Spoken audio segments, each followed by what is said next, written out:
Hi viewers, ఈరోజు మా అమ్మమ్మ వాళ్ళూరు ఒటిగుడిపాడులో ఉన్న మర్రి చెట్టు గురించి అయితే మీకు చూపిస్తాను. 200 సంవత్సరాల నుండి బతుకున్న చెట్టుని చూపిస్తారండి.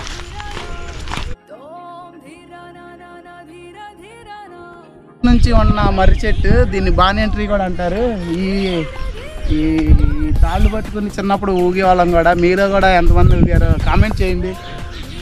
కానీ ఇప్పుడైతే దాని కిందగా అప్పుల్లో మర్రి చెట్టు కింద దెయ్యాలంటే తెగ భయపెట్టేసేవాళ్ళు ఫ్రెండ్స్. కానీ ఇప్పుడు ఏంటో మేమే దెయ్యాల్లాగా ఈ ఓళ్ళ పట్టుకుని తెగ ఊగేసాం. మాకైతే ఏం భయం అనిపించలేదు. ఈ బానియన్ చెట్టు కింద వచ్చే నీడలో ఉంటే ఎండాకాలం ఏసీ కూడా సరిపోదు ఫ్రెండ్స్. Hi friends,